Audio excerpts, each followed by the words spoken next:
Aquí comienza Pedro Ferriz de Con. En Central FM Equilibrio.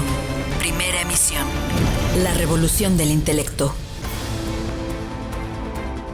Les saludo en esta mañana, hoy empezando una jornada más de una semana que esperamos estemos acompañados ustedes con nosotros en esta primera emisión de centralfmequilibrio.com. Soy su amigo Pedro Ferriz de Con y a nombre de los que aquí trabajamos les doy la bienvenida. Gracias por estar aquí con nosotros. Ustedes son el objeto de nuestro trabajo y el por qué y el para qué. Y siempre nos da un gran orgullo el poder servirles. Esperamos que así sea, que sea un servicio para ustedes. Estamos transmitiendo a través de nuestras aplicaciones en iOS y en Android, en nuestros podcasts en Amazon, Apple, Google, Deezer, iHeartRadio y Spotify, y en nuestra querida red de estaciones hermanas, asociadas y afiliadas en toda la República Mexicana. Les saludo, les abrazo en nombre de mi equipo de trabajo, que como siempre, ya saben ustedes, están listos, puestos, con gran entusiasmo para estar juntos. Bueno, vamos a empezar, como siempre, les tenemos aquí un resumen de lo más importante, este inicio de semana. Estás escuchando a Pedro Ferriz de Con. Central FM Equilibrio. Resumen informativo. Bueno, quiero decirles primero que nada que organizaciones civiles pidieron a la Suprema Corte de Justicia de la Nación no cedan a las presiones del Ejecutivo Federal ni ignoren su función de contrapeso al eliminar la prisión preventiva oficiosa. Este lunes los ministros van a discutir un proyecto que plantea la eliminación de la cárcel automática para delitos considerados como graves. Martín Carlos Sánchez, presidente de la red Impulsando la Justicia AC, se pronunció a favor de que se mantenga la independencia de los poderes, reiterando que la medida cautelar no es convencional y va en contra de los derechos humanos. María Elena Morera, presidente de Causa Común, dice que de mantenerse la prisión preventiva, los gobiernos seguirán metiendo a la cárcel a personas que pueden ser responsables o no de un acto ilícito, pero no se les ha demostrado y no se asume la presunción de la inocencia como un principio de carácter legal y una garantía de derechos humanos en México que sería violada. Francisco Rivas, director del Observatorio Nacional Ciudadano de Seguridad, urgió a los ministros a portarse a la altura y hacer valer la Constitución por encima de pretensiones o designios de Palacio Nacional. Por no respaldar las decisiones y reformas de su gobierno, el presidente López Obrador arremetió en contra de 4 ministros de la Suprema Corte que él propuso y dice que están olvidando los objetivos de la Cuarta Transformación y simplemente se equivocan cuando se ciñen a los principios constitucionales, es decir, en otras palabras, ¿no? Hablando en español, estos ministros que propuso López Obrador para la Suprema Corte obedecen a la Constitución y no a él, y lo dice cínicamente de esta manera. Me equivoqué porque hice propuestas, pero ya una vez que propuse, ya por el cargo o porque cambiaron de parecer, ya no están pensando en el proyecto de transformación y en hacer justicia. Ya actúan más en función de los mecanismos jurídicos. Bueno, mecanismos jurídicos, está hablando, el presidente lo que está diciendo es, ya no actúan en función de la Cuarta Transformación, actúan en función de la ley. Los mecanismos jurídicos a los que alude, es la ley. Y como los ministros obedecen a la ley y no al presidente, pues entonces él se queja. El presidente ironizó al calificar a los ministros como paladines de la justicia, claro, burlándose de ellos así. Es un acto por completo de incongruencia. Los paladines de la justicia de repente quieren anular un artículo de la Constitución, algo que no les corresponde. Es gravísimo. Es gravísimo. Este hombre está poniendo las bases de una dictadura.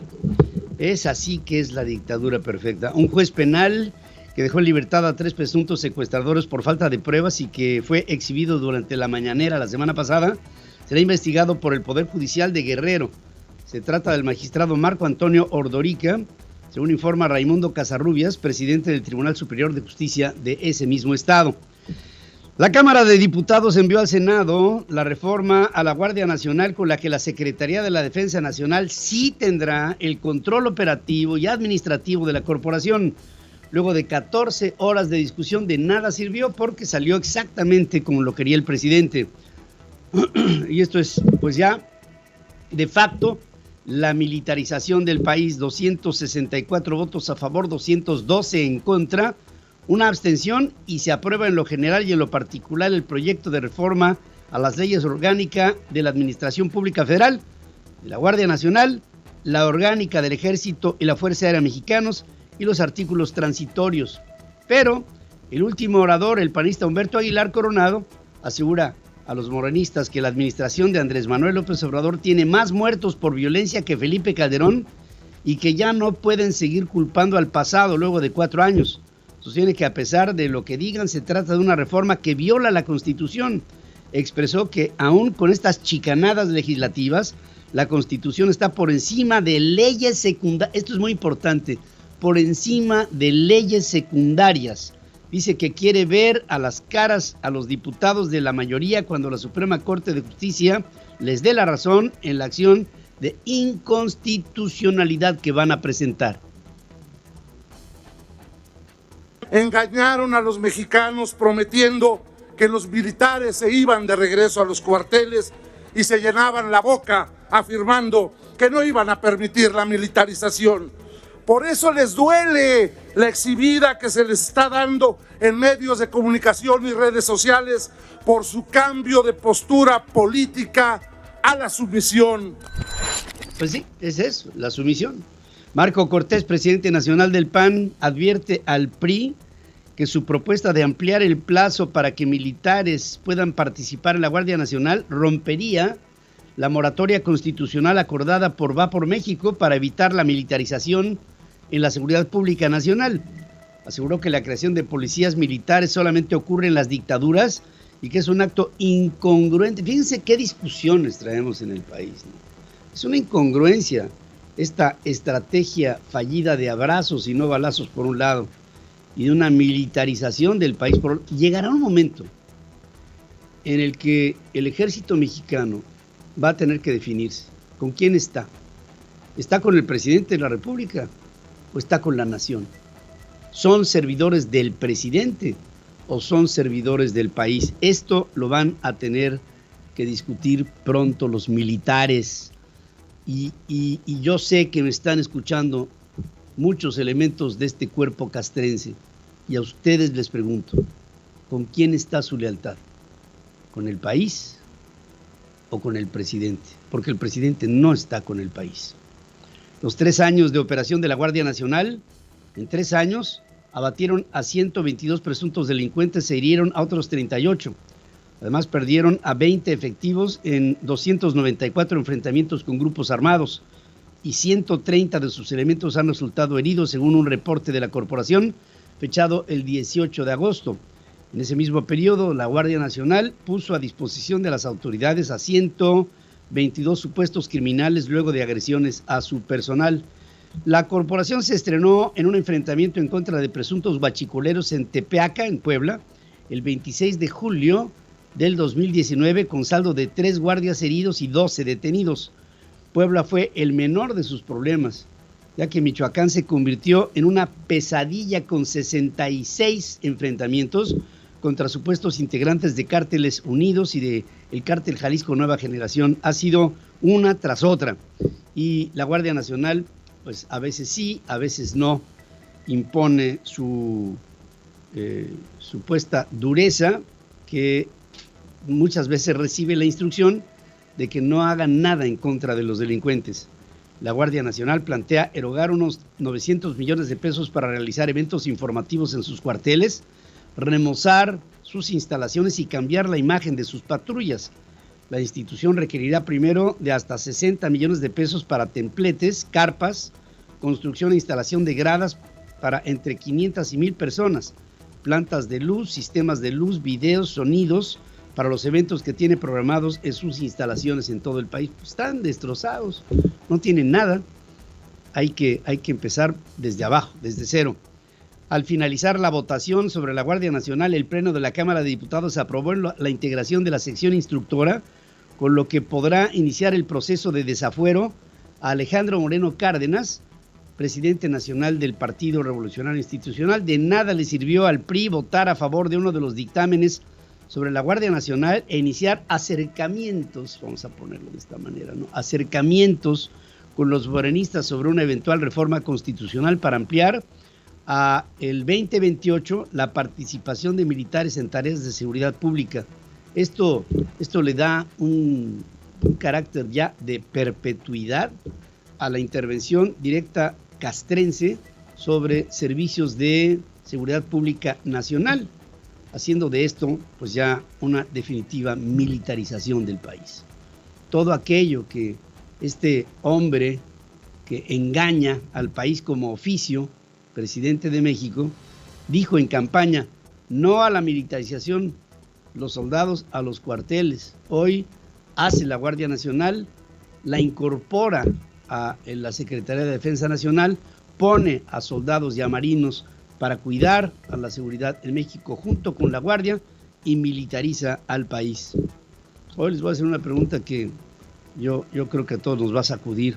La Fiscalía General de la República negó a Julio Scherer Ibarra la posibilidad de citarlo para darle acceso a la investigación que instruye en su contra por la presunta extorsión a Juan Collado en la negociación de beneficios legales para facilitarle su libertad. El ex consejero jurídico de la presidencia presentó una solicitud por escrito a la Fiscalía Especializada de Control Competencial a cargo de Juan Ramos López, pero la autoridad respondió que no le dará acceso a los documentos porque aún no tiene la calidad para imputarlo. Una cosa que se me hace así, Jaime Rodríguez Calderón, el ex gobernador de Nuevo León, podrá acudir a trabajar a su rancho de El Pablillo Galeana a solicitud de su defensa y dado a la muerte de su yerno, Hernán Rodríguez Escalera, argumentando que él tiene que hacerse cargo del rancho. La Fiscalía le otorgó el permiso, podrá acudir cualquier día entre las 7 de la mañana y las 9 de la noche a su rancho a trabajar y después regresar a dormir al reclusorio. Fíjense qué bonita prisión, ¿no? Si así fuera para todos los presos en México. Sigue escuchando a Pedro Ferriz de Con. Central FM. Equilibrio. Bueno, desde hace meses la violencia está azotando al estado de Zacatecas y desde ahí Ken Salazar, embajador de los Estados Unidos en México, advierte a ciudadanos norteamericanos no viajar al estado gobernado por David Monreal. En Twitter reiteró que sin seguridad no puede haber prosperidad, sin seguridad no puede haber prosperidad, subrayando que el apoyo a la inversión se desvanece. Dice que invertir en seguridad y justicia fomenta las inversiones y también la creación de empleo. Y por la otra parte felicita a Nayarit, al Estado de México y a Coahuila por haber mejorado sus niveles de seguridad y por lo tanto un mejor nivel dentro de la alerta de viaje 2022. Dice Ken Salazar en una declaración publicada aparte en el sitio de la Embajada de los Estados Unidos en nuestro país. Elementos de la Guardia Nacional reportaron la captura de Alejandro N., presunto delincuente ligado con el homicidio de 72 migrantes en San Fernando, Tamaulipas, donde al parecer participó como conductor. Según la corporación, el sujeto era parte del grupo de los Flacos que operaba en el cártel del Golfo, acusado de secuestro, extorsión y tráfico de personas. Murió por la gravedad de sus heridas una de las personas lesionadas durante el ataque armado en Yecapixtla, en Morelos, el jueves pasado, según informan autoridades del estado. Con esto hay 5 víctimas de esta agresión por parte de un comando vinculado a un grupo criminal que opera en el oriente de Morelos. En el ataque registrado en un campo de fútbol se reportaron 2 muertos y más de una decena de heridos, quienes fueron llevados a distintos hospitales de Cuautla. El mismo jueves, 2 heridos murieron mientras recibían atención médica, entre ellos el expresidente municipal de Yecapixtla, allá donde la asesina Refugio Amaro. De esa forma, los 2 primeros días de septiembre se convirtieron en los más violentos del estado de Morelos, en el reporte de 10 asesinatos, 2 el jueves, 8 el viernes. La cifra supera a los 2 primeros días de abril, cuando hubo 9 muertos. Un grupo armado atacó a empleados y clientes de una peluquería en Coacalco, en el Estado de México. El saldo, 4 muertos, 4 heridos. Familiares y amigos de Samantha bloquean la carretera Cayaco-Puerto Marqués, una de las principales de Acapulco, Guerrero, para exigir que las autoridades den con su paradero y el de su hija Melody. La Fiscalía General de la República informó que un juez dictó sentencia de más de 380 años de prisión a 2 integrantes de la banda de secuestradores de los Petricholet, entre ellos de su líder, Abel Silva Petricholet, por diversos plagios en la Ciudad de México y en el Estado de México. La institución reveló la sentencia también en contra de Noé Robles Hernández, quien formó parte de la banda señalada en el plagio y asesinato ulterior en el 2008 de Fernando Martí, hijo de Alejandro y Mati Martí. Esta pareja que, recuerdo las palabras de Alejandro Martí, si no pueden, renuncien. ¿Se acuerdan? Aunque las patrullas del programa Blindar Benito Juárez son utilizadas por la alcaldía para realizar labores de seguridad pública, protección civil y servicios urbanos, operan con placas de vehículos particulares, lo que representa omisiones a las normas federales y locales de protección civil, así como faltas al reglamento de tránsito en la Ciudad de México. Es lo de siempre, ¿no? La Fiscalía General de la República informó que obtuvo 3 órdenes de aprehensión por el delito de explotación ilícita de un bien que pertenece a la nación, luego del incidente en el que 10 mineros quedaron atrapados hace un mes en Sabinas, en Coahuila. Detalla que el 11 de agosto solicitó audiencia judicial en contra de una persona por explotar de forma ilícita el subsuelo en la mina del Pinabete, lo cual está previsto como un delito en el artículo 150 de la Ley de Bienes Nacionales. Con cantos, lágrimas, flores, música de mariachi, familiares recordaron este sábado, junto a los pozos de la entrada del Pinabete, a sus 10 mineros atrapados en este tremendo accidente ocurrido hace un mes. Se trató de una ceremonia religiosa con carácter reservado, donde solamente ingresaron familiares acreditados y algunas autoridades como el alcalde de Sabinas, que es Diana Aro, y la Coordinadora Nacional de Protección Civil, que es Laura Velázquez. Una empresa fantasma, cuyos supuestos socios son un hombre y una mujer de condición humilde, fue usada para simular la venta de azúcar en Segalmex por 465 millones de pesos, pero de 25,000 toneladas pactadas solamente fueron entregadas 7,800. Por supuesto, estamos hablando de una estafa maestra a la cuarta T. Servicios Integrales, la empresa fantasma, fue ya denunciada ante la Fiscalía General de la República por delincuencia organizada y lavado de dinero. Conforme a una investigación de Mexicanos contra la Corrupción y la Impunidad, en la denuncia de Segalmex Diconsa contra estos implicados, quedó asentado que la supuesta compra se realizó durante la pandemia y que los pedidos fueron conocidos por Ignacio Valle Fernández, el destituido director general de Segalmex. Ignacio Valle es de la camada de jóvenes que siguió a Luis Echeverría. Fíjese, desde entonces viene. Y luego dicen que en Morena hay gente de Morena. Pues no, todos son gente del PRI, de otras épocas que por supuesto migraron. Empresarios azucareros de Ciudad Valle, San Luis Potosí, denuncian que grupos criminales extorsionan y cobran piso a proveedores de los ingenios. Y bueno, pues esto también ya sabemos que la delincuencia organizada se ha metido en el sector primario, que es el del campo, y ahí explotan a lo que se mueva, a lo que sea.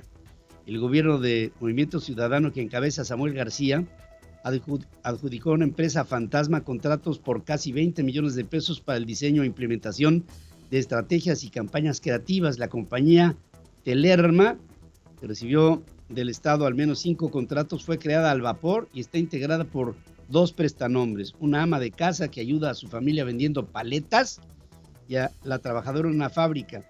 Glenn Villarreal, coordinador de comunicación social; Osvaldo Robles, titular del Sistema de Radio y Televisión de Nuevo León; y Humberto Pantí, director de Administración de Agua y Drenaje, firmaron los contratos de acuerdo con un diario de circulación nacional.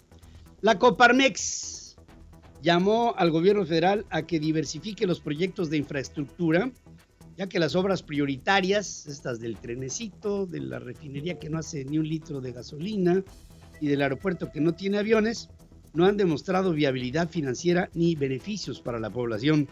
Al hacer un balance del cuarto informe de gobierno, el sector patronal dijo que es preocupante que los montos estimados para la realización de estas obras, como los que acabo de citar, se hayan elevado tanto y que el presidente siga pidiendo dinero para terminar sus caprichos. Destacó que la falta de estudios de impacto ambiental impide visibilizar los verdaderos daños que ocasionan al medio ambiente y a las comunidades donde se han desarrollado estos proyectos. Por su parte, la Confederación de Cámaras Industriales de CONCAMIN asegura que el gobierno debe de dar certidumbre a la inversión nacional y extranjera mediante el respeto a los tratados internacionales que México ha firmado, como es el TEMEC, que son elementos básicos para que la industria en México florezca, ¿no? El gobierno de los Estados Unidos asignó un contrato por $23.5 millones para apoyar proyectos verdes en los sectores del transporte y la construcción de edificios a nivel estatal y municipal en México.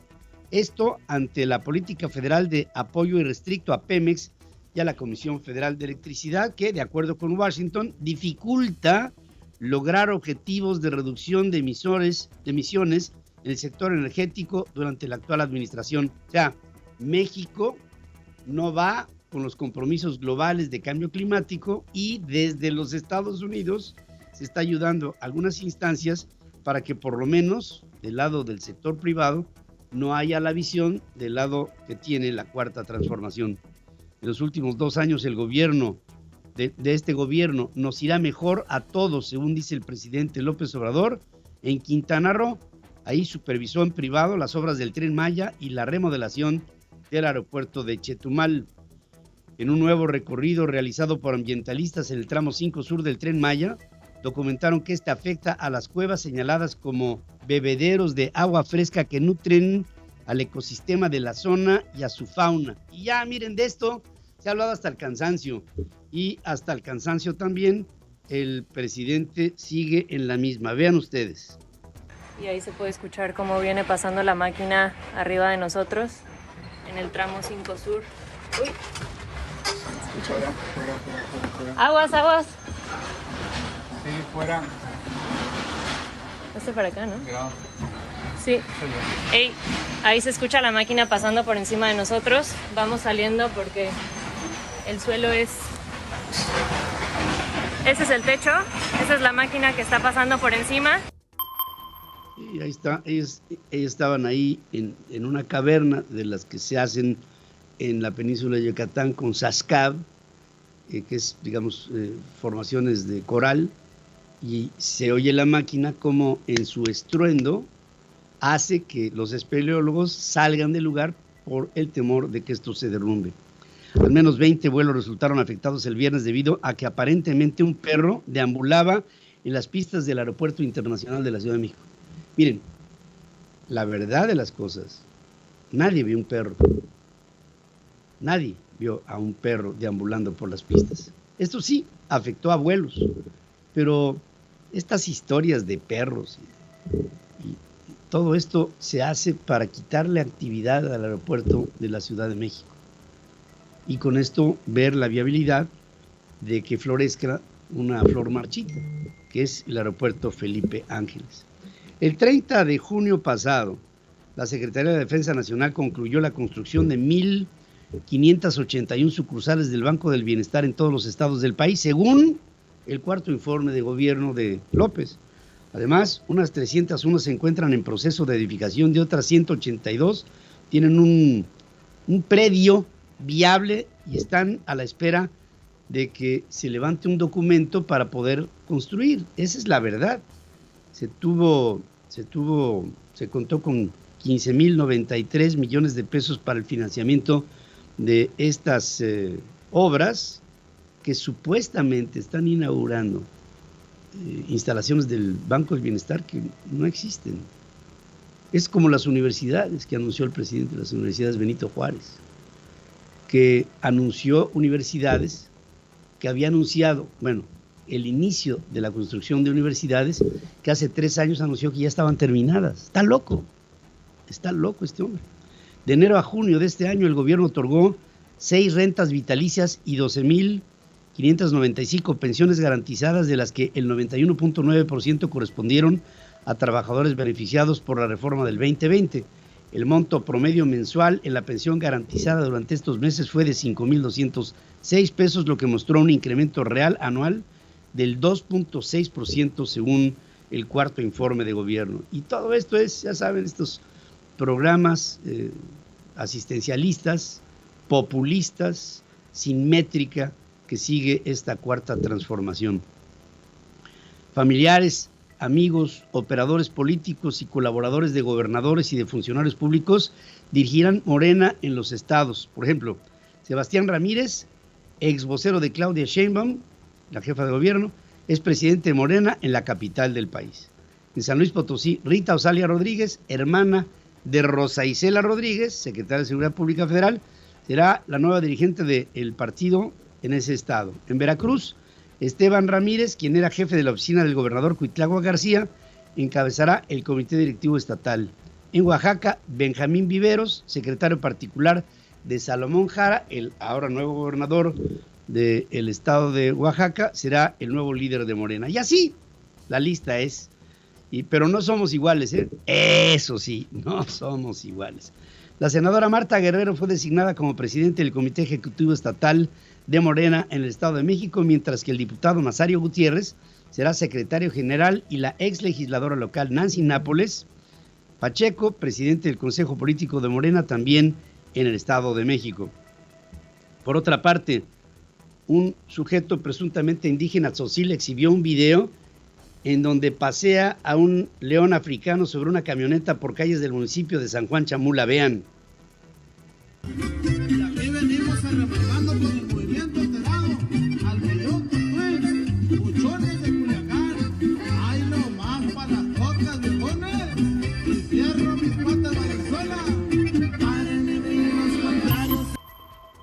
Pues sí, ahí está, paseando a su león. Ay, los chilenos. Fíjense que hay revocaciones que sí se pueden hacer con un pueblo que se pone de acuerdo. Los chilenos rechazaron en un plebiscito este domingo la propuesta hecha por Gabriel Boric, presidente de Chile, para cambiar la Constitución. La redacción fue la salida institucional al masivo estallido social del 2019 y se quedarán con la Constitución heredada por la dictadura militar. Le dijeron no a Gabriel Boric, presidente de Chile. Es decir, hubo un apabullante rechazo. Y de acuerdo con el Servicio Electoral de Chile, la opción de rechazo obtuvo un 61.92% frente a la que dijo apruebo, que logró el 38.08% con un 95.87% de las mesas escrutadas, con lo que el resultado matemáticamente es ya irreversible.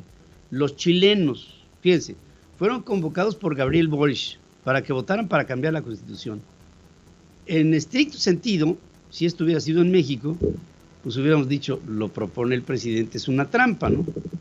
En Chile, la gente salió a las calles, acudió a las urnas, votó en contra del cambio que proponía el presidente cuando llamó a este plebiscito, y los chilenos le dijeron no al presidente en funciones. Esto se puede cuando se puede. La Cámara de Diputados de Argentina aprobó una declaración de repudio al presunto ataque en contra de la vicepresidente Cristina Fernández de Kirchner, y cada vez más, cada día que pasa, se ve claramente que este atentado pudo haber sido un autoatentado para victimizarse y hacer que pues esta mujer pasara como víctima, cuando ahora se le persigue por un asunto de estricta corrupción. Por segunda vez en una semana, la NASA canceló el lanzamiento de la misión Artemis 1, que consiste en enviar un cohete alrededor de la Luna más que nada una cápsula, ¿no?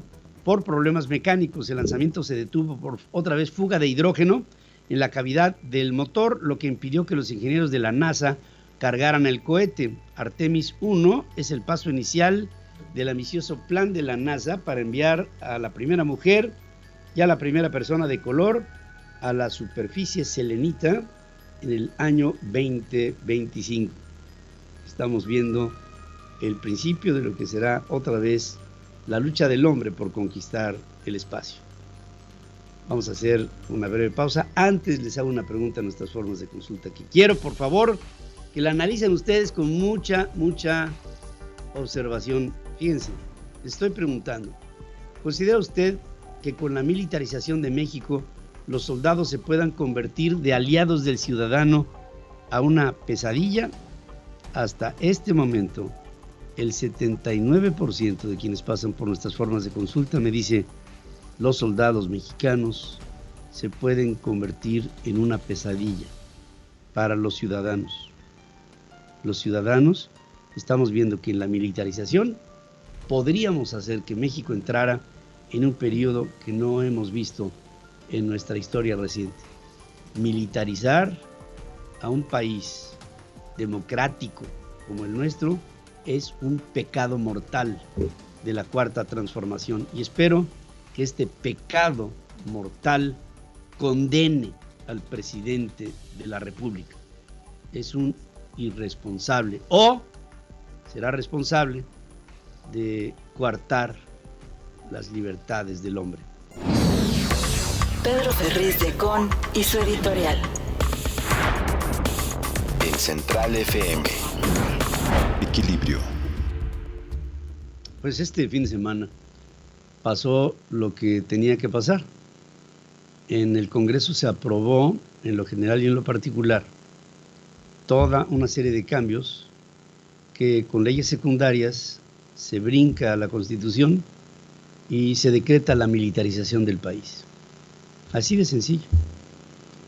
Y yo quiero hacer una breve memoria de lo que fue una propuesta de la Cuarta Transformación en aquel tiempo, cuando el presidente y sus adláteres, la gente que lo apoya, decían vehementemente que una vez que llegara López Obrador al poder, regresaría a los soldados a los cuarteles, porque los soldados están destinados a otros fines que no tienen nada que ver con el servicio civil de luchar internamente por salvaguardar a la sociedad de problemas de asuntos penales o de asuntos civiles que tienen que ver con la organización interna de la sociedad mexicana. Que los soldados estaban para otras funciones. Esto lo sostuvo el presidente y muchos, no voy a citarlos, de los que hoy son sus colaboradores cercanos, que por cierto, ahora ante este cambio de 180 grados, yéndose estrictamente para el otro lado, militariza al país, y tanto el presidente niega lo que en otro tiempo eran sus principios éticos y sobre todo legales, jurídicamente sustentables, de defender a una no militarización del país, y ahora lo niega, y no solamente él lo niega, sino muchos de los que desde con él estaban antes de ser presidente, que pedían exactamente lo mismo, ahora piden exactamente lo contrario. Y el país, entre el sábado y hoy, se nos fue de las manos a los mexicanos, porque ya tenemos un país militarizado, que el único recurso que nos queda es que la Suprema Corte de Justicia de la Nación eche esto para atrás. Yo te pido a ti, magistrado de la Suprema Corte de Justicia de la Nación, que ejerzas con dignidad un mandato que te da el país para que seas el gestor y promotor de la justicia en México. Y la justicia es ciega, equilibrada, ponderada y razonable. No podemos en México ver a una militarización que el día de mañana, ante hechos oprobiosos de apetitos por el poder, de quien sea, ahora pues lo vemos evidente, ¿no? Pero de quien sea, le tengamos que preguntar a los soldados de México, oye, ¿y tú estás al servicio de la patria o de un usurpador de la República? ¿Al servicio de quién estás? ¿Quién es tu amo y patrón? ¿México o un hombre? Yo francamente pienso que hoy los mexicanos tendríamos que estar de luto, porque hemos pasado de un régimen civil a un régimen militar. Así como en épocas en las que el presidente de México era un general, hoy es un general in pectore, no lo dudo, jefe nato de las Fuerzas Armadas, mandatado por la Constitución, no lo dudo, pero finalmente un civil. Y con estas fuerzas que hoy obrarán supuestamente a favor de la seguridad interna, tendremos un mando castrense al frente de todo ello, sometiendo a todos los órdenes civiles a un mando militar. ¿Qué pasará el día de mañana? Vamos a pensar en el caso de que hubiera del ejército un apetito por el poder, que no es lejano, y lo hemos visto repetirse como historia en muchos países de América Latina. Y sobre todo, ¿qué pasará cuando todos los mexicanos nos demos cuenta de lo sucedido este pasado fin de semana? Cuando sepamos que ya no vivimos en un régimen civil, cuando sepamos los mexicanos todos que vivimos bajo la bota del orden militar en México, promovido por un traidor que se obstinó en vender una idea y después cambiarla a otra, traicionando a las expectativas de todos los mexicanos. Cuando lo decía y era candidato, no podíamos ir más de acuerdo con él. Hoy que es presidente y que propone la militarización del país sin que nada se le oponga, yo pienso que los mexicanos debemos de pensarlo. Y me quedo con esta pregunta que hoy proponemos en nuestras formas de consulta. ¿Considera usted que con la militarización de México los soldados se puedan convertir de aliados del ciudadano a una pesadilla? Prácticamente 80% vota porque pronto los soldados de México, en lugar de acudir a ellos con la confianza de saber que nos servirán, pudieran ser un instrumento intimidatorio en contra de la ciudadanía. Y entonces veremos a los cuerpos castrenses mexicanos, a los soldados vestidos de verde, no como un aliado, no como una ayuda, no como un soporte.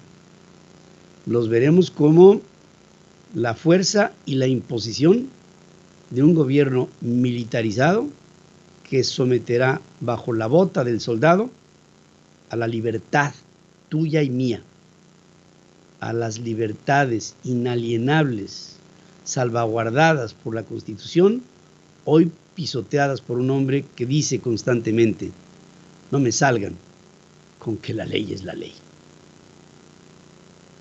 Señor presidente de México, Andrés Manuel López Obrador, es usted una vergüenza para nuestra historia.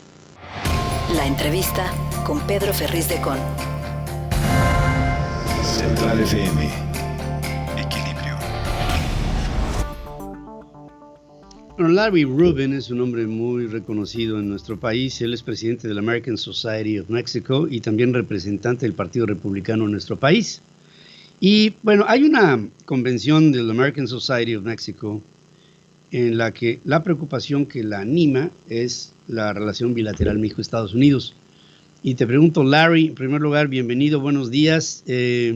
¿Cómo están ustedes viendo desde esta óptica de la American Society esta relación presente y sobre todo la que pudiera derivar a una relación futura en la que entráramos en un proceso de controversia por todo lo que sabe nuestro público? ¿Cómo estás? Buenos días, Larry. Buenos días, Pedro, y muy buena pregunta. Yo creo que la relación bilateral es una relación que siempre ha sido marcada por ser compleja, ¿no? Y sin duda en el ámbito comercial que tú muy bien apuntas, pues no está en el mejor momento. Creo que el tema de las controversias que se han generado, la situación de muchas empresas estadounidenses con respecto al Estado de Derecho en México, es una parte clave de esta preocupación. Y aunque sigue creciendo la balanza comercial, esa sigue doble dígito mes tras mes, año tras año creciendo, pues se debe gracias a los empresarios, ¿no? A empresarios estadounidenses, empresarios mexicanos que trabajan día con día, pues haciendo realidad esta relación comercial tan vigorosa.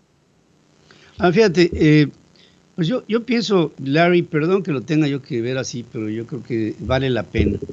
Yo creo que de los dos lados, tanto de México como de los Estados Unidos, y también incorporo a Canadá con respeto, lo incorporo. Yo creo que tendríamos que ver que nuestras sociedades, tanto la sociedad mexicana como la norteamericana como la canadiense, estamos de acuerdo en el libre comercio establecido entre nosotros, estamos de acuerdo en las reglas, estamos de acuerdo en cumplir con ellas. El asunto tiene que ver con una óptica que se desvía por un gobierno, pero no por un pueblo. Es decir, vamos a entrar a un proceso de controversia, pero bajo el repudio de los empresarios mexicanos que no queremos entrar ahí, que en primer lugar no sabemos por qué estamos ahí, pero estamos ahí. Y entonces yo pienso que ese ingrediente lo están ustedes viendo, como lo vemos de este lado, y tendríamos que hacer algo para solucionarlo por arriba de lo que pueda ser la decisión de una o más personas en un gobierno. No sé si soy muy específico en la pregunta, pero creo que tiene una justificación y tú lo sabes, Larry. No, mira, creo que es un punto muy válido, Pedro. A fin de cuentas, estas controversias nacen de contratos con el sector público que no han sido honrados, ¿no? Y situaciones políticas y demás que el empresario estadounidense y ahora el canadiense también se sienten agraviados por lo mismo. Por eso hemos exaltado al presidente López Obrador de que trabaje de la mano con los empresarios estadounidenses, verdaderamente promoviendo el comercio bilateral y el empresario estadounidense no nada más escucha lo que dice el mandatario, sino también ve lo que hace el mandatario y en base a eso decide dónde va a invertir para crear empleo y para destinar sus activos en uno u otro país, ¿no? Y México es lamentablemente es uno de tantos que pudiera invertir el inversionista. Es muy atractivo, sí, sin duda, pero no es el único, Pedro. Sí, bueno, y eso me estás diciendo todo. Ahora, tenemos el tema del nearshoring y lo quiero tomar con una ventaja porque pues, finalmente estamos juntos y tenemos un destino común. A mí me preocupa como mexicano el que tengamos una frontera de 3.500 kilómetros entre un país como Estados Unidos y un país como México que está siendo llevado por un gobierno hacia un sistema, vamos a ponerlo, que encabezan las intenciones del Foro de Sao Paulo, para no decir que México ya es un camino, ya sigue un camino socialista o comunista, que puedo pensar que resultaría, así como resulta incómodo para mí decirlo, pienso que para la vecindad con los Estados Unidos también podría resultar igual de incómodo. Y te pregunto, ¿hasta dónde va este grado de incomodidad o de preocupación?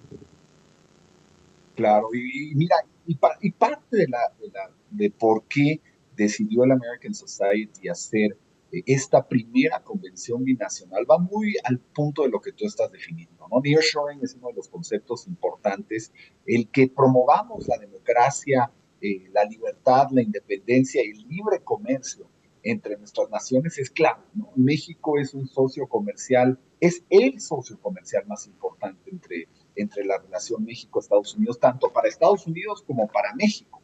Entonces tenemos que promover esa relación sana, por eso también hemos invitado a líderes del estado de Texas, porque Texas representa una tercera parte del comercio bilateral México-Estados Unidos, y de estos 3.500 kilómetros que tú muy bien comentas de la frontera, el 70% es Texas. Entonces no podemos hablar de una relación bilateral sin hablar específicamente de Texas, ¿no? Y pues muchas veces se antoja pues ir a hablar al gobierno federal en Washington y pensar que ahí se resuelve todo, pero tú conoces Estados Unidos, tú sabes que no es cierto, es un gobierno lejos de ser centralista. Cada estado se maneja con una independencia y prácticamente una soberanía muy particular. Por eso acercar al gobierno de Texas con México es importantísimo en esta relación, Pedro.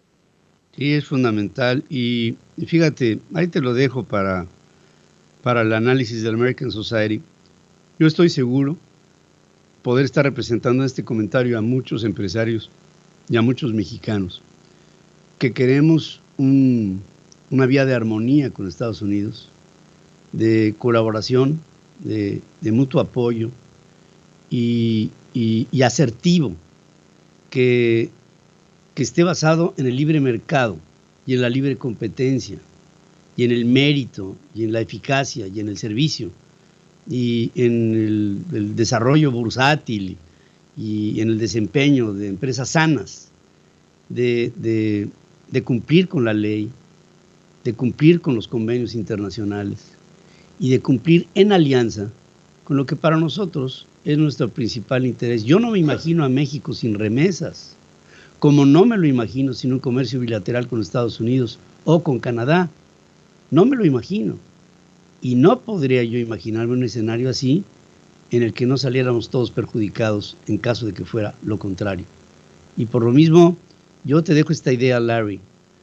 Este asunto de las controversias supuestas que tendremos pronto no tiene que ver con los mexicanos, no tiene que ver con nosotros. Es otra cosa. Pero los mexicanos estamos conscientes de lo que tenemos que hacer y de la responsabilidad que para nosotros es el responderle a nuestros amigos, socios y vecinos. Y espero que este mensaje lo tengas muy claro, porque así es.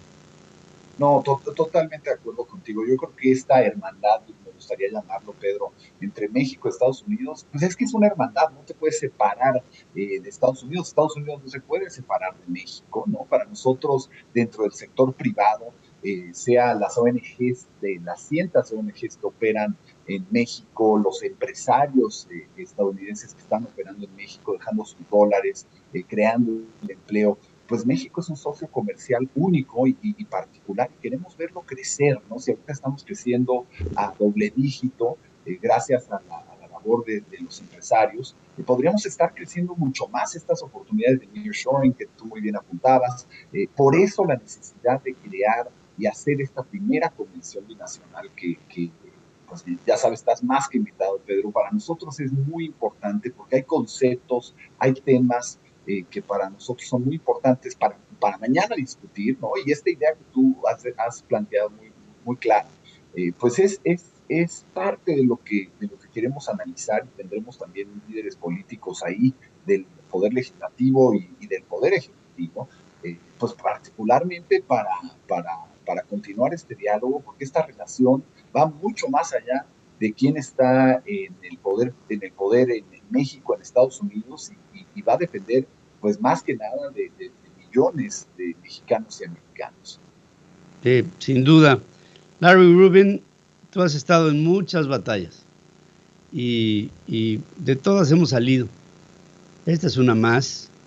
Yo pienso que el destino nos ha unido como vecinos y esto lo tenemos que honrar, porque aparte, pues resulta que hay 60 millones de personas de origen mexicano en los Estados Unidos trabajando, y hay una vital, activa, vivaz comunicación entre los dos pueblos que hacen de estas dos culturas una sola,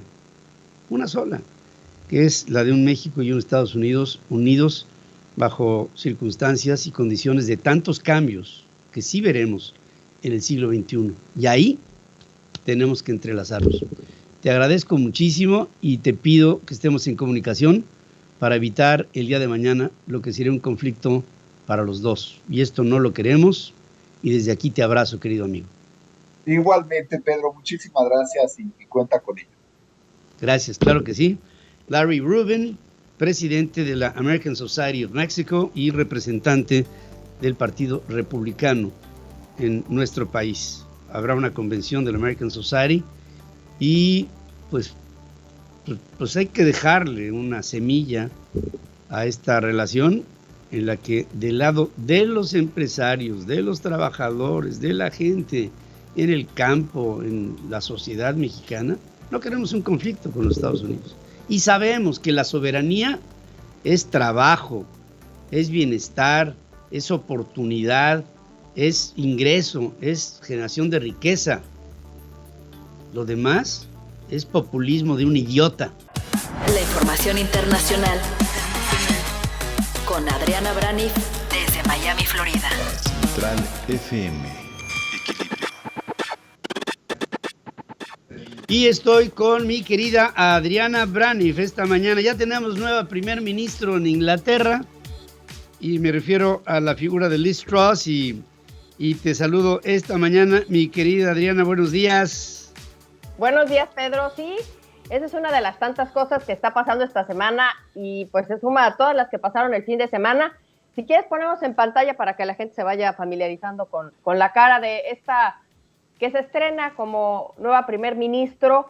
Es la tercera mujer que tiene Gran Bretaña como primer ministro. La primera fue Margaret Thatcher, la segunda Theresa May y ahora tenemos a Liz Truss, que como se convierte en líder del partido en el poder, que es el Partido Conservador, y como lo estipula el parlamentarismo, automáticamente se convierte en primer ministro, como sucede también en Canadá, por ejemplo, Pedro.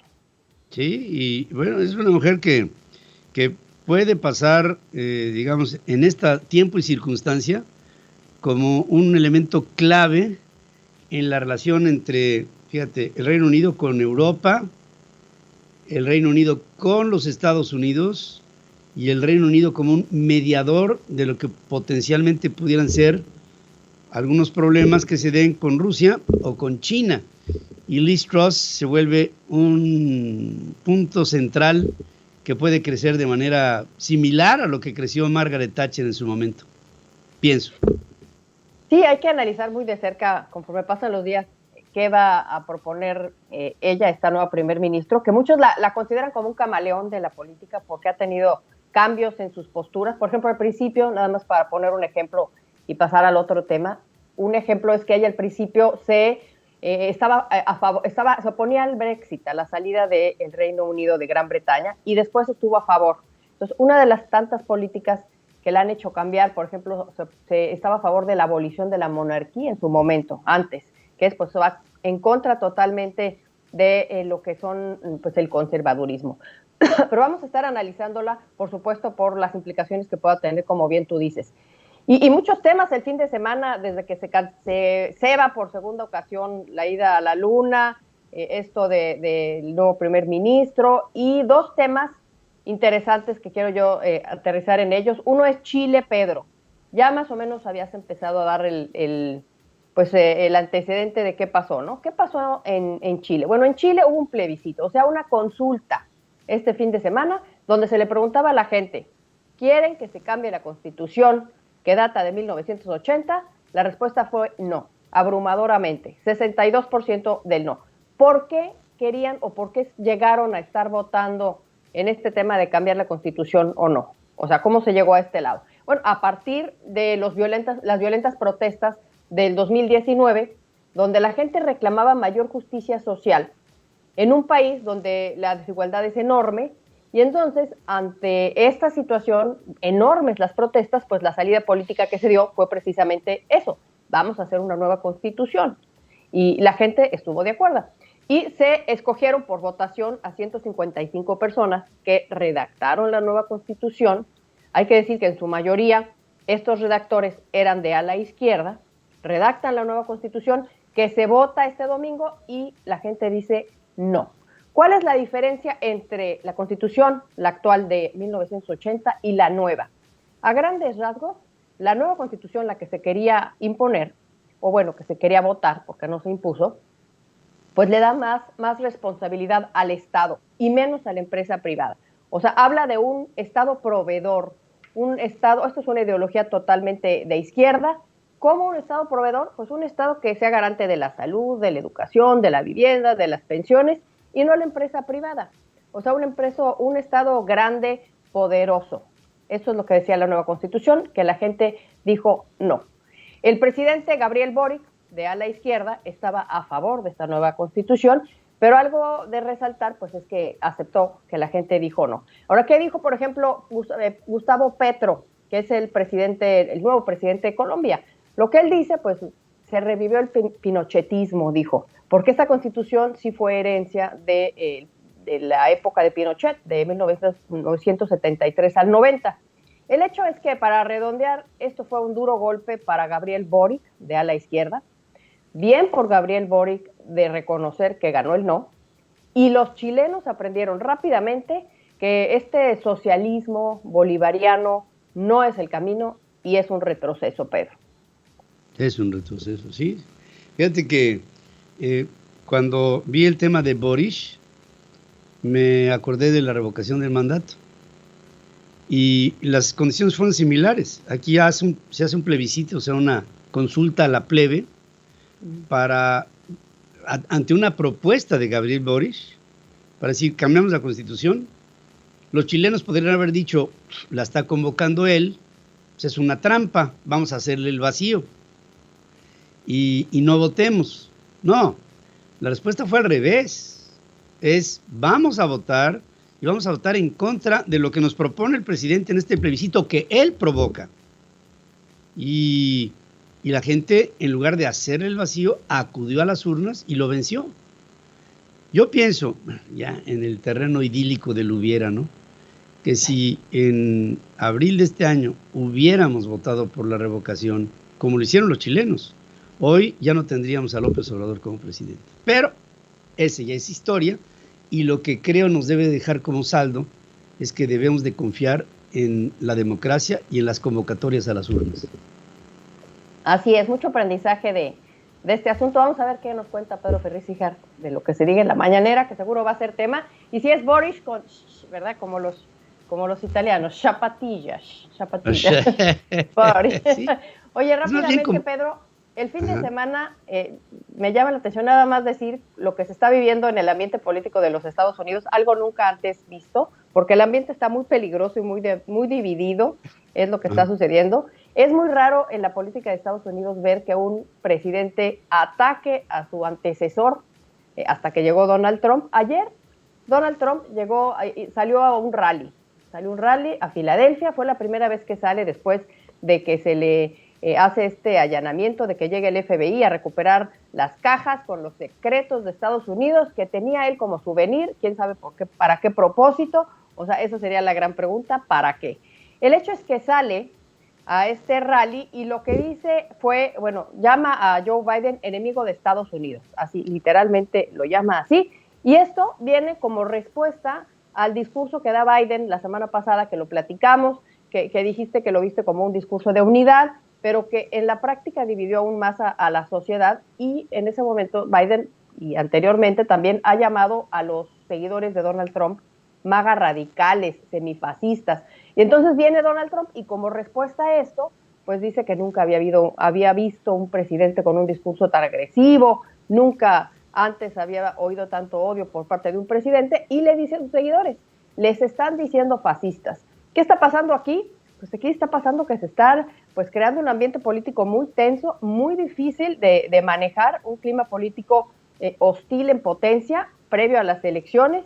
Vamos a ver qué sucede, pero el hecho es que nunca se había visto un asunto donde se atacaran mutuamente los expresidentes. Tenemos a un presidente que ataca a su predecesor, o sea, Joe Biden ataca a Donald Trump. Tenemos a un expresidente que ataca a su sucesor, o sea, Donald Trump a Joe Biden. Y tenemos a los dos que son potenciales candidatos para las próximas elecciones, porque si va Donald Trump, va Joe Biden, Pedro. Sí, fíjate que sí, todo aparenta que sí. Y fíjate, seguimos hablando de la gerontocracia, ¿no? Sí. Estamos hablando de hombres pues ya los dos estarán, uno en los 80 años y otro pero pegadito. Y esta gerontocracia en los Estados Unidos se empieza a dar en otros lugares del mundo, de una manera por demás interesante. ¿En dónde están las siguientes generaciones? ¿En dónde están? Las queremos ver, porque después de todo, el mundo ya es de ellos. Gracias, mi querida Adriana, como siempre, que tengas una extraordinaria semana. Gracias y buenos días. Gracias, Pedro. Feliz Día del Trabajo hoy en Estados Unidos. Feliz Día del Trabajo hoy en la Unión Americana. Resumen de noticias en la hora central con Pedro Ferriz de Con. Central FM. Equilibrio. Un resumen de lo más importante que le estamos informando esta mañana. Ya decirles que hay una nueva primer ministro en el Reino Unido. Se llama Liz Truss. Es la tercera mujer después de Margaret Thatcher, de Theresa May. Ahora Liz Truss entra como miembro del Partido Conservador en el primer ministerio y resulta que ella era la representante del Reino Unido en cuestiones de carácter comercial internacional, una especie como de canciller con altas atribuciones y sobre todo grandes características como político. Liz Truss es ahora un elemento clave, mujer, en el espectro general de la vida política del mundo. Organizaciones no gubernamentales pidieron a la Suprema Corte de Justicia de la Nación no ceder a las presiones del presidente de México ni ignorar su función de contrapeso y eliminar la prisión preventiva oficiosa. Por no respaldar las decisiones y reformas de su gobierno, López Obrador arremetió en contra de 4 ministros de la Suprema Corte de Justicia de la Nación que él propuso, y lo dice cínicamente. Dice, estos hombres, estas personas que fueron designadas o propuestas por mí, en lugar de atender a los requerimientos de la Cuarta Transformación, atienden a sistemas judiciales, como diciendo a la ley, pero lo dice escondido, ¿no? A la ley, o sea, por defender la ley, no van de acuerdo con López Obrador y entonces López Obrador los llama traidores. El Ejecutivo ironizó al calificar a los ministros como paladines de la justicia, ya que pretenden eliminar a la prisión preventiva oficiosa. Un juez penal que dejó en libertad a 3 presuntos secuestradores por falta de pruebas y que fue exhibido durante la mañanera será investigado por el Poder Judicial del Estado de Guerrero.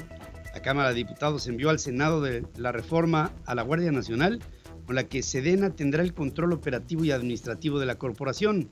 Marco Cortés, presidente nacional del PAN, advierte al PRI que su propuesta de ampliar el plazo para que militares puedan participar en la Guardia Nacional rompería la moratoria constitucional acordada por Va por México para evitar la militarización en la seguridad pública nacional. En 3 años de operación, la Guardia Nacional abatió a 122 presuntos delincuentes e hirió a otros 38. Perdió 20 efectivos en 294 enfrentamientos con grupos armados y 130 de sus elementos han resultado heridos, según un reporte de la corporación. El Pleno de San Lázaro aprueba la integración de la sección instructora con lo que podría iniciar un proceso de desafuero de Alejandro Moreno, presidente nacional del PRI. La Fiscalía General de la República niega a Julio Scherer Ibarra la posibilidad de citarlo para darle acceso a la investigación que instruye en su contra por la presunta extorsión a Juan Collado en la negociación de beneficios legales para facilitarle su más cercana libertad.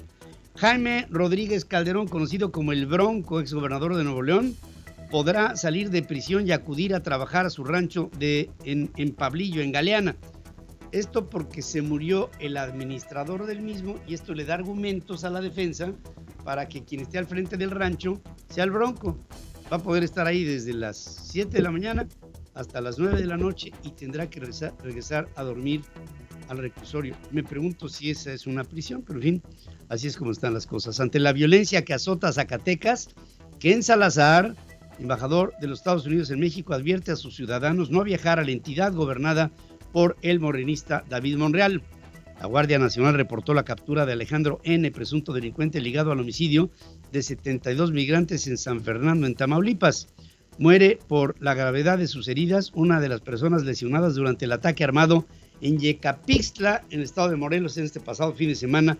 Hay 5 víctimas de esta agresión y la semana pasada fue la más violenta que se tenga memoria en Morelos desde que se lleva esta estadística. Un grupo armado atacó a empleados y clientes de una peluquería en Coacalco, en el Estado de México. El saldo 4 muertos y 4 heridos. La Fiscalía General de la República informa que un juez dictó sentencia de más de 380 años de prisión a 2 integrantes de la banda de secuestradores de los Petricholet, que fueron los protagonistas, entre otros secuestros, del secuestro del hijo de Alejandro y Mati Martí, Fernando, que pues desafortunadamente primero fue secuestrado y después hecho víctima de este tipo de asuntos que tanto nos pegan a los mexicanos todo el tiempo. La Coparmex llama al gobierno federal a que se diversifiquen los proyectos de infraestructura, ya que las obras prioritarias de la Cuarta Transformación no han demostrado viabilidad financiera ni beneficios para la población. La CONCAMIN aseguró que el gobierno debe de dar certidumbre a la inversión nacional y extranjera mediante el respeto a los tratados internacionales firmados con el TEMEC. Acabo de hablar con Larry Rubin y dejamos un recado muy claro a la American Chamber, en la que pues, lo que les decimos es esta controversia a la que vamos a llegar con Estados Unidos y con Canadá no tiene que ver con los empresarios mexicanos, no tiene que ver con los trabajadores mexicanos, no tiene que ver con los campesinos mexicanos, tiene que ver con un gobierno. Y pues no castiguemos al país ni a la relación, ni castiguemos a el comercio bilateral o trilateral en Canadá y Estados Unidos. La entrevista con Pedro Ferriz de Con. Central FM. Equilibrio. Y fíjense que me da mucho gusto, es un privilegio para mí estar con el doctor Alejandro Díaz Villalobos. Él es delegado de la Organización Mundial de la Paz, inmunólogo, reconocido mundialmente, especialista en medicina migratoria y global. Y se está presentando un problema que no se está denunciando como una pandemia. Ya hay 20,000 casos en los Estados Unidos de la viruela del mono. Esto puede empezar a crecer en otras partes, de hecho está creciendo y México no es la excepción. Y por lo mismo te saludo, doctor Alejandro, ¿cómo estás? Buenos días. Querido Pedro, qué gusto saludarte, gracias por permitirme estar en tu espacio, qué gusto verte. Es un placer verte, querido amigo y hermano, y decirte, yo he visto que le has dado seguimiento al brote de este padecimiento de la viruela del mono, que creo que no se le ha tomado con la seriedad y con la responsabilidad que esto implicaría como un problema de salud pública en las naciones. En el caso de nosotros, pues es una preocupación, y yo te diría, ¿hasta dónde podríamos ver que las consecuencias de esto pudieran crecer de manera preocupante? Fíjate que esto es un tema sumamente preocupante, Pedro, y como bien apuntas, ha sido una enfermedad, un padecimiento que he estado siguiendo puntualmente desde el inicio de los primeros casos que se reportaron el 6 de mayo de este año 2022 en el Reino Unido, y que de manera sistemática y alarmante se empezó a distribuir de manera muy homogénea por todo el continente europeo. Posteriormente se presenta por allá del 16 de mayo en Boston, Massachusetts, en los Estados Unidos, el primer caso, y de ahí se empieza a distribuir de una manera sumamente alarmante por todo Norteamérica, Centroamérica y Sudamérica. De tal suerte que en este momento que estamos hablando, 5 de septiembre, se presentan ya más de 55,000 casos en 100 países, en los 5 continentes. Como bien apuntabas al inicio, Estados Unidos ya presenta 20,000 casos, cuando el 31 de agosto había 9,500 casos, Pedro. Quiere decir que esto se está replicando de una manera logarítmica y exponencial, alarmantemente, diría yo. México, que no es la excepción, te podría decir, para ponerlo en contexto y la amable audiencia pueda poderlo entender de esta manera, el día 31 de agosto más o menos había 200 y pico de casos. Hoy ya tenemos 504 casos, que vale la pena mencionar que hasta el día 2 de septiembre se han estado reportando. Por alguna razón que no entiendo, tenemos casi ya 3 días que no se están reportando cómo están aumentando estos casos a nivel internacional. Entonces, hubo un aumento del 30% en una semana en México, Pedro. Muy alarmante. Ahora, cuando empezó el asunto del COVID, uno de los problemas graves que yo veía es que no había un seguimiento y un conocimiento real de la enfermedad. En el caso de la viruela del mono, yo creo que es mucho más fácil identificar que hay este padecimiento por las erupciones tan evidentes que salen en la piel. Esto nos permitiría por lo menos pensar que los casos que surjan sean reportados y contabilizados de tal manera que vayamos viendo realmente el crecimiento, porque en el COVID no lo vimos. En la viruela del mono sí tenemos, me imagino, esta posibilidad. Completamente de acuerdo. Y me hace recordar, Pedro, por allá mira, la Organización Mundial de la Salud reportó ya o describió ya como una pandemia al SARS-CoV-2, COVID-19, el 11 de marzo del 2020. Y recuerdo como si fuera ayer que justo una semana previa me hiciste el favor de entrevistarme y te dije, Pedro, estamos viviendo una epidemia, porque todavía se manejaba como epidemia, pero te dije con sabor a pandemia. Eso fue cuando la Organización Mundial de la Salud el 11 de septiembre ya demostró que había 118,000 casos en 114 países en los 5 continentes y bueno, por la naturaleza de la enfermedad, cerca de 4,000 muertes. ¿Cuál es la realidad hoy con la viruela del mono?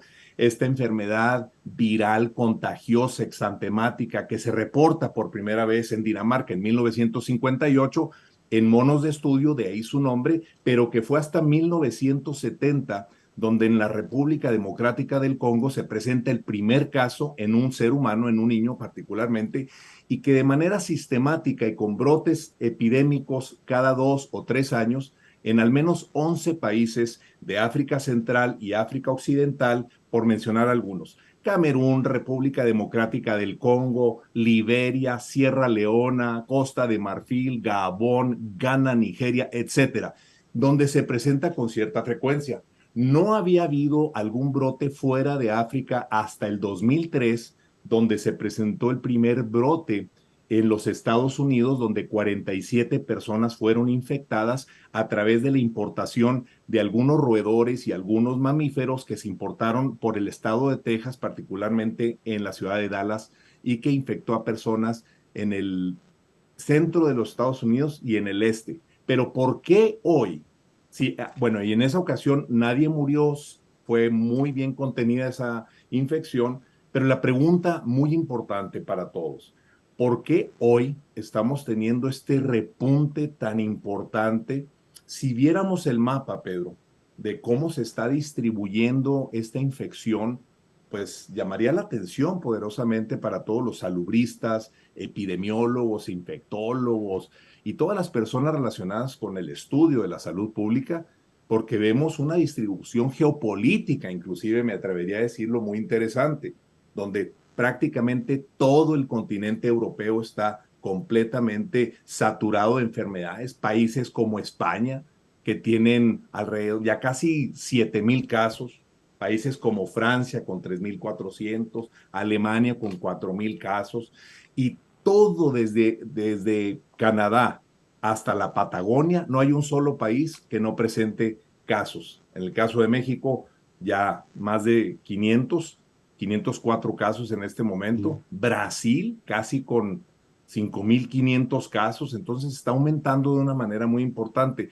Pero de Turquía hacia el este, llama la atención que no hay muchos casos. En Rusia un solo caso, no hay casos en Mongolia, Kazajstán, Turkmenistán, Uzbekistán, Afganistán, Pakistán. O sea, qué curiosa la distribución de esta enfermedad, donde tiene una distribución que llama poderosamente la atención, sobre todo para aquellos estudiosos de la salud pública. Entonces, creo que es importante describir ante el público cómo se transmite esta enfermedad. Primero que nada, es una enfermedad viral contagiosa. Y quisiera de manera muy breve, para ponerlo en contexto, decir cómo se transmite. Se transmite a través del contacto directo, íntimo, cercano, prolongado, piel con piel. Esa es la primera vía de transmisión dicha ya por los por las organizaciones. La segunda vía es a través de la transmisión sexual. Y la tercera y distante vía, afortunadamente, es a través de secreciones respiratorias. Hay un coeficiente en salud pública y en epidemiología que se llama el RO. El RO es un logaritmo o una fórmula que indica cuántas personas un infectado puede infectar. Es decir, cuál es el radio de infectividad. Vamos a poner como ejemplo el sarampión. El sarampión es considerada la enfermedad viral que tiene el RO más alto, que oscila entre el 12 y el 18. Quiere decir que una sola persona con sarampión puede infectar a 12 o hasta 18 personas cada persona. Vamos a poner un caso como el SARS-CoV-2, que es el agente causal del COVID-19, que lo hemos estado viviendo, que estamos en un periodo interpandémico que tiene aproximadamente un 3, Pedro. Y la viruela del mono oscila entre el 0.57 y el 1.25. Quiere decir que una persona puede infectar a otra persona, es decir, 3 veces menos contagioso que el COVID-19, lo cual es una buena, noticia. Se ha notado, se ha presentado por el Centro de Control y Prevención de Enfermedades, la Organización Mundial de la Salud, el HHS en los Estados Unidos y todas estas organizaciones de salud han demostrado que la inmensa mayoría de los casos que se han presentado a nivel mundial es en varones que oscilan entre los 31 y 35 años de edad, con una media en general desde los 25 hasta los 40 años. La inmensa mayoría de los casos que se han presentado, dicho por estas organizaciones, es en hombres, varones de la comunidad homosexual y bisexual. Entonces es importante que lo pongamos todo en contexto para saber cuáles son los grupos de riesgo y saber qué hacer. Entonces, ¿cómo se puede contagiar? De las 3 formas que ya dijimos. Sin embargo, cuando nos metemos más a detalle a esta enfermedad, dicho por estas mismas organizaciones, bueno, se recomienda que las personas infectadas que ya presentaron de manera florida toda la sintomatología y se hizo un diagnóstico por medio de PCR, y quisiera describir brevemente cómo es la enfermedad. Esta es una enfermedad, como lo dijiste al inicio de la plática, Pedro, que es exantemática o son ronchas las que aparecen y pasa por 4 estadios que son muy importantes. Inicia con una mácula, que son lesiones planas rojas, posteriormente con una pápula, que es una elevación de la piel, de ahí sigue una vesícula, que es la misma elevación, pero con un líquido claro. Esas lesiones cada una duran entre 1 y 2 días. Posteriormente sigue el periodo de pústula, donde ya hay una liquefacción de células blancas y se ve blanco o perláceo opaco.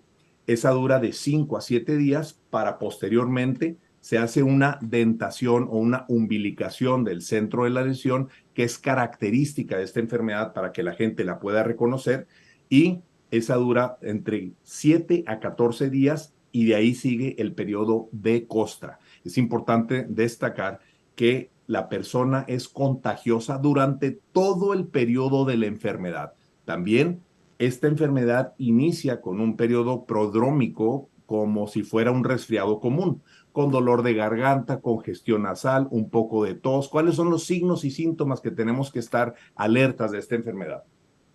Fiebre característicamente, dolor de cabeza, inflamación de la cadena ganglionar del cuello, las axilas y las ingles. Hay un dolor muscular muy importante, particularmente en la espalda baja, muy característico de la enfermedad. Cansancio extremo, Pedro. La persona obviamente no se siente bien, hay un ataque al estado general y entre 1 y 4 días de que empiezan estos síntomas, empieza la aparición de las lesiones, por lo cual visualmente es relativamente sencillo poder detectar quién tiene la enfermedad, lo cual es un aliado positivo para la salud pública para poder hacer un diagnóstico precoz y un tratamiento oportuno. Esta es la mejor oportunidad, Pedro, para poder utilizar, y lo he estado diciendo en mis conferencias y a los colegas, que es la mejor oportunidad para poder utilizar la tecnología disponible, como es la telemedicina. Si un paciente empieza a presentar este tipo de signos y síntomas, que de manera inmediata le haga una llamada o una videollamada o cualquier plataforma de telemedicina a su médico de primer contacto, precisamente para que sea el médico de primer contacto el que tome la decisión y evite que el paciente salga, se suba al colectivo, al metro, al camión, a la rutera, y que no vaya a contagiar a más personas, para tratar de contener y hacer pequeños microcercos sanitarios para que esto no llegue a una película, Pedro, que ya vimos. Ya la vimos. Última pregunta, ya no tengo tiempo, pero ¿es mortal? ¿Pudiera llegar a ser mortal? Afortunadamente, esta enfermedad oscila, hay dos cepas, Pedro, la de la cuenca del Congo y la de África Occidental. La que está permeando por todo el mundo es África Occidental y tiene un 1% de letalidad.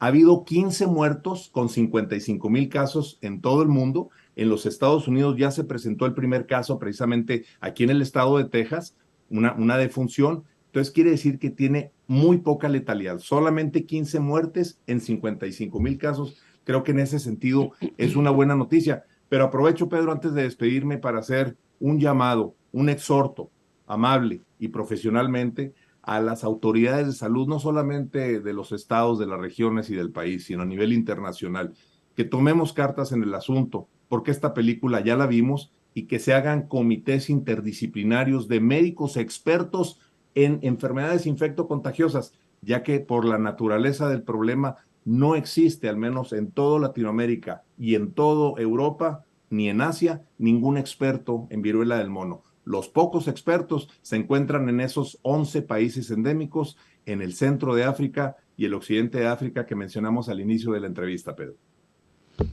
Alejandro Díaz, muchas gracias. Alejandro Díaz Villalobos, como delegado de la Organización Mundial de la Paz, inmunólogo, reconocido mundialmente, especialista en medicina migratoria y global. Ha sido muy puntual, ha sido muy preciso y sobre todo, sobre advertencia, no hay engaño. Hay que estar al pendiente de esto, no se puede pasar por alto, tenemos que tomarlo como una seria advertencia para que todos veamos y midamos y tengamos precaución. Gracias, querido amigo, te abrazo. Te abrazo. Igualmente, Pedro, gracias. Gracias, un abrazo. Roberto José Pacheco está con Pedro Ferriz de Con. Central FM. Equilibrio. Contigo, Roberto José Pacheco, esta mañana te saludo iniciando la semana. Buenos días. Mi estimado Ferriz, igualmente te saludo con gusto. Bueno, en la Cámara de Diputados, luego de un intenso debate de más de 12 horas, el pasado fin de semana, la mayoría de Morena y aliados aprueban sin modificar ni un punto ni una coma la propuesta presidencial sobre la Guardia Nacional. En la discusión en San Lázaro, en la madrugada del sábado, hubo momentos álgidos, tensos y discusiones fuertes. La diputada de Morena, Rosa Ángela Peña, ella justifica la iniciativa presidencial al asegurar que el Ejército y la Marina gozan de la mayor confianza en el país y que no son utilizadas por parte del Ejecutivo como parte de su ideología. En contraparte, el diputado panista Jorge Triana externó. Escuchamos la postura del PAN. Peor, se dan un balazo en el pie, convierten en un cascarón la Secretaría de Seguridad Ciudadana que creó el propio presidente de la República. Están impedidos para ver a largo plazo. Creen que gobernarán eternamente, pero en este país es alternancia. Podrá llegar otro presidente en 6, 12 años, tal vez de Morena, tal vez de otro partido, y la tentación autoritaria ahí quedará, porque estarán empoderando de manera desmedida a las Fuerzas Armadas. Bueno, los priistas, mi estimado Ferriz, tuvieron una actitud muy cautelosa, incluso no participaron en la discusión, en lo particular no presentaron ninguna reserva. Y es que en la discusión en lo general, la diputada del PRI, Yolanda, la diputada Yolanda, ella hace una presentación para que su partido pues pueda impulsar una iniciativa. Ya Yolanda de la Torre, ella presenta una iniciativa, mi estimado Ferriz, para que el gobierno pueda contar con las Fuerzas Armadas hasta el 2028. Esto es una propuesta que le da un giro de 180 grados precisamente a la discusión sobre la Guardia Nacional, ya los panistas pues ya reclaman esta situación del PRI. Inclusive Marco Cortés dice que la moratoria constitucional que impulsó el PRI, PAN y PRD está bajo amenaza debido a esta propuesta priista de plantear ampliar hasta el 2028 la facultad del presidente de disponer de las Fuerzas Armadas para tareas de seguridad pública. Así las cosas en el Congreso dan giro de 180 grados.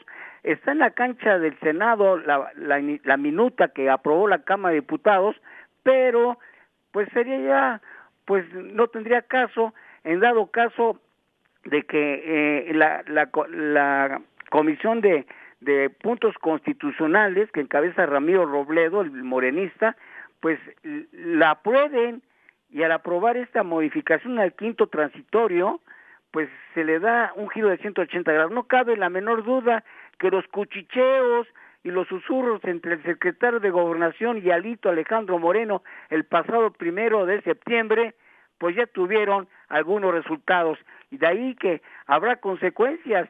La reforma electoral también estaría en un hilo. Así las cosas con la Guardia Nacional, pero también sobre todo la actitud de los priistas, que dan una salida, diríamos, entre comillas, para que el presidente pueda disponer, no solamente en este sexenio, sino los morenistas, si es que ganan la elección del 2024, hasta el 2028, de que la Guardia Nacional esté bajo la tutela de la Secretaría de la Defensa Nacional. Pedro.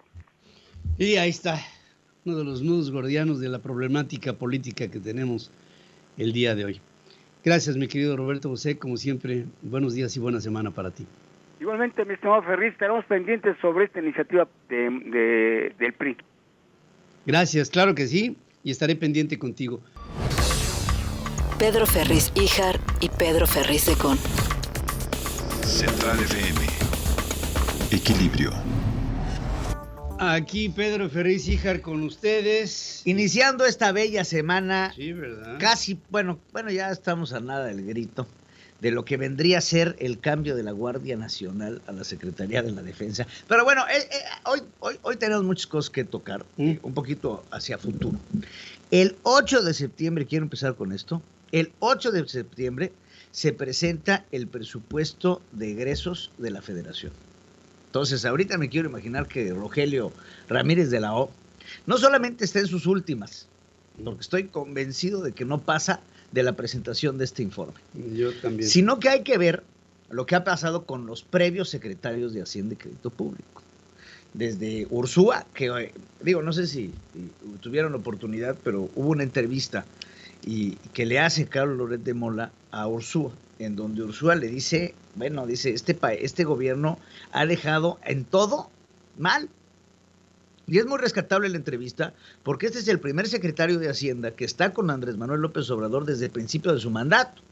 El primero con el que llega este proyecto transformador, que se da cuenta y recula y dice, lo que estás haciendo económicamente hablando es inviable. Primero creyó en él, claro, y después se dio cuenta. Dijo, espérame, en términos de políticas públicas, lo que se está haciendo, miren, vamos a ponerles dos ejemplos, ¿no?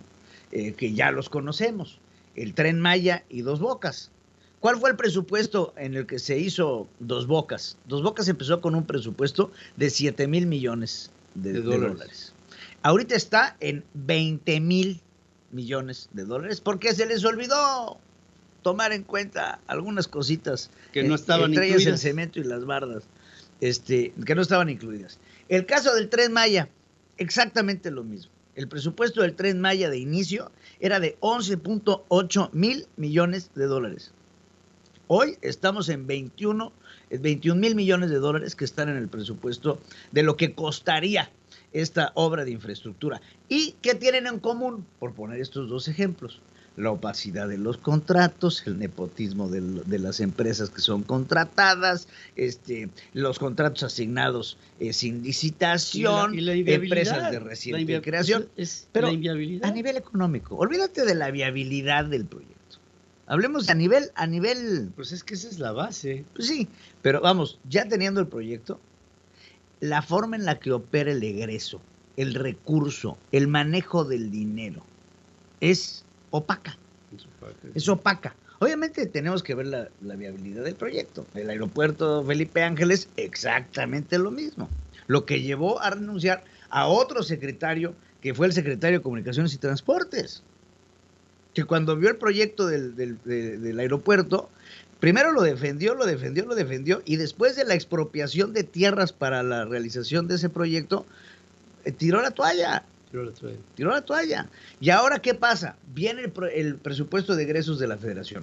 Rogelio Ramírez de la O es un hombre que, hasta donde tengo entendido, yo personalmente no lo conozco, hasta donde tengo entendido es un hombre respetado a nivel económico, sí. Es un hombre que conoce de lo que está haciendo, pero que siente las manos atadas ante la incapacidad de hacer lo que se tiene que hacer para rescatar al país económicamente, cuando tienes un presidente que en el discurso te dice que México no está endeudado, que te dice que México va en caballo de hacienda económicamente en la recuperación, que ya traemos niveles prepandémicos, etcétera, etcétera, y que ahora se van a enfrentar con un presupuesto de egresos que no tiene un fundamento para poderse sacar adelante, y que la capacidad de recaudación del Estado está mermada. Oye, porque el SAT... Pero sí tiene... Sí. Pues no dijo en el cuarto informe que tenía 2.4 billones. No, pero el presidente puede decir lo que se le pega la gana. O sea, lo que Rogelio ahorita está batallando es que no tiene. No hay. Y la capacidad recaudatoria del Estado ya no va a estar. Ya no. No va a estar, porque hemos visto un Estado que ni siquiera ha sabido manejar bien el sistema de administración tributaria, en donde la informalidad ha ido en aumento, por lo menos en un 10%, en lo que va de su mandato. Es, pues, 10%. No, espérense, el 10% es muchísimo. Y entonces vemos un país que lo hemos venido advirtiendo en estos espacios informativos, que va a entrar en una crisis económica. Parece como el cuento de Pedro y el Lobo, ¿no? Ahí viene la crisis. Y sí, entiendo que haya cierta suspicacia de mucha gente que no entiende por qué esta crisis no ha llegado. Ahora, van 3 años de gobierno en donde el gobierno federal ha echado mano de todos los recursos disponibles para sacar adelante las, no hay mejor palabra, estupideces del presidente. Entonces, los fideicomisos, los fondos de estabilización, los excedentes petroleros, la recaudación, todo se lo ha ido chupando. ¿En qué? En aventar garbanzos electorales. No hay nada de dinero bueno que siembre. Para lo bueno. Para lo bueno. Hay dinero bueno para lo malo, que es mantenerlos en el poder. Entonces, creo que este tema de lo que vamos a ver el 8 va a derivar en la renuncia posterior de Rogelio Ramírez de la O, y va a poner a Andrés Manuel López Obrador en una treta muy complicada de ver ahora quién va a poner ahí, quién se va a querer sentar. El último mensaje ya escuálido y pálido, pobrecito, de Arturo Herrera, de nice speech, now show me the facts. Sí. Fue muy duro. Muy duro. Claro. O sea, buen discurso, ahora dame tus argumentos. Ahora dámelos, o sea, respondiendo al cuarto informe. Digo, podemos alegar y podrán alegar los chairos de que no fue al presidente, que fue nada más una tacita, lo que tú quieras. Pero el mensaje detrás de las líneas de un personaje así, esa foto no es casualidad. Nada es casualidad en política. Nada. Entonces es un hombre que conoce, aparte de todo, el entretela de lo que está haciendo el presidente, porque si alguien tuvo que... esa foto icónica de Arturo Herrera que está al lado del presidente, con cara de oh shit, cuando lo nombró, es increíble. Entonces, bueno, creo que ahí nos vamos a poner. Ahora, nada más para terminar mi comentario, porque ya se nos ve el tiempo, vuelve a salir ahorita en la mañanera el tema de la Guardia Nacional. El argumento, nuevamente, ilógico del presidente de la República, yo no entiendo cómo ese señor sigue siendo presidente. Dice, oigan, en Italia las guardias nacionales, los carabinieri, dependen de la Secretaría de la Defensa italiana. En España, los policías también dependen, la Guardia Civil también depende de la Secretaría de Defensa. Mire, yo nada más le voy a decir una cosa, señor presidente.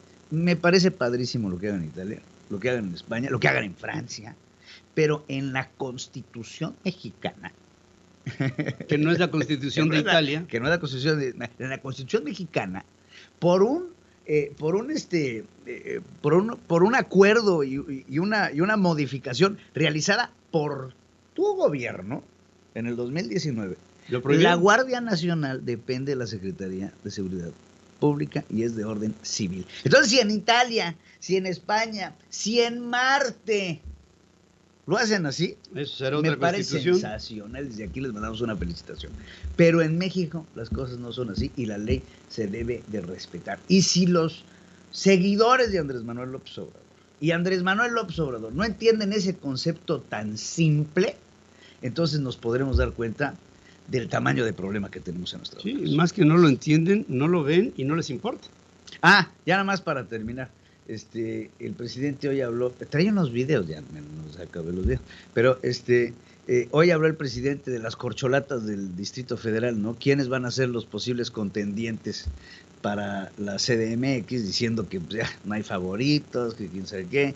¿Quiénes son los contendientes de Morena? Pues uno, Martí Batres. O sea, Fernández Noroña, No. Clara Brugada. No. Qué horror. ¿Qué país? Está para hacerles un sticker de WhatsApp. No. Qué horror. Pero bueno, va a decidir el pueblo. Gracias, mi querido. Gracias a todos ustedes. Pasen bonito lunes, que al cabo ya es 5.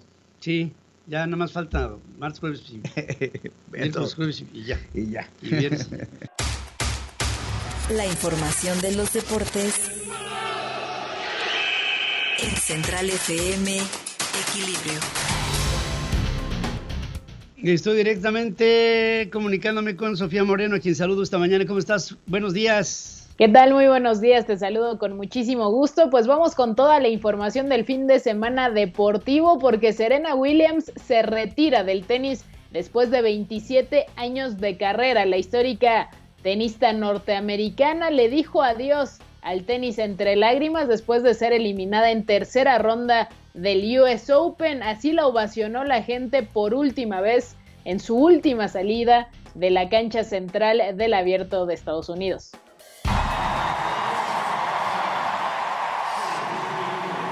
Ahí se despidió Serena Williams de todo el público ante una ovación histórica. De hecho, se terminaron los boletos, recién anunció su retiro. La gente allá en Estados Unidos se terminó los boletos del Abierto de Estados Unidos. Se retira también como la mejor de todos los tiempos, con 23 títulos de Grand Slam, 4 medallas olímpicas de oro y bueno, siendo una inspiración y una gran historia para muchas niñas alrededor del mundo. Y vámonos con el fútbol mexicano, porque las Águilas del América derrotaron 2-1 a los Tigres y bueno, asaltan el liderato de la tabla general en el fútbol mexicano, 7º triunfo al hilo, y ahí vemos la tabla general, el América y Rayados con 25 puntos cada uno en la cima, y bueno, por la diferencia de goles es que el América se lleva la tabla. Los de Cuapa lideran la competencia y también completan los primeros 4 lugares Pachuca y Santos con 24 y 22 puntos respectivamente. Vámonos al automovilismo, porque Checo Pérez terminó en el 5º puesto en el Gran Premio de los Países Bajos. El piloto mexicano desafortunadamente nunca se acopló bien al coche y después de la carrera, bueno, aceptó su error en la elección de neumáticos. Aquí las palabras de Checo. Mejor en el neumático medio, pero no, sin duda no para el reinicio, ¿no? En el safety car. Sin duda que el neumático medio lo vimos con Hamilton, con los diferentes pilotos que lo pusieron, era muy difícil reiniciarlo, ¿no? Debajo del safety car, y eso me perjudicó un poco para perder la posición con Carlos. Al final tuvo la penalización y recuperamos el 5º lugar. Ahí están las palabras del mexicano, que solo pudo sumar a 10 puntos y está empatado con Charles Leclerc en el 2º puesto del campeonato de pilotos, el mismo que su coequipero maneja en primer lugar Max Verstappen sin ningún inconveniente. Y en el fútbol femenil, Andrea Rodebach es anunciada como la directora general de selecciones nacionales femeniles. John de Luisa, presidente de la Federación Mexicana de Fútbol, anunció a la exjugadora como la encargada de todas las divisiones femeniles. También reveló que Pedro López, el estratega español, está muy cerca de ser anunciado como el próximo entrenador mexicano. Y por último, una gran noticia para todos los mexicanos: la golfista mexicana Gabriela López ganó el Dana Open, lo cual significa su tercer trofeo en el circuito de la LPGA. Así que buenas noticias para los mexicanos. Hasta acá toda la información deportiva del fin de semana. Regreso contigo, que tengan una gran semana. Gracias, Sofía. Sigue escuchando a Pedro Ferriz de Con. Central FM. Equilibrio. Y hasta aquí llegamos con este programa hoy por la mañana, en esta primera emisión de Central FM Equilibrio. Les saludo, les abrazo y les espero para que estén con nosotros a las 5 de la tarde en Punto de Vista con Adriana Braniff. A las 6 de la tarde, su servidor Pedro Ferriz de Con les espera en Punto Central. A las 7 de la noche estará Punto y Aparte con Dore Ferriz. Y a las 20 horas, Punto Final con Pedro Ferriz Higar, para rubricar 6 horas y cuarto de transmisiones directas para todos ustedes, con contenidos que, por supuesto, lo que pretenden es estar cerca de ti, dar a conocer nuestros puntos de vista y al mismo tiempo recibirlos de ti. Gracias. A nombre de todos se despide de nuestro equipo de trabajo, su amigo Pedro Ferriz de Con. Gracias y buenos días. Hasta aquí presentamos a Pedro Ferriz de Con. En Central FM Equilibrio. Primera emisión. La revolución del intelecto.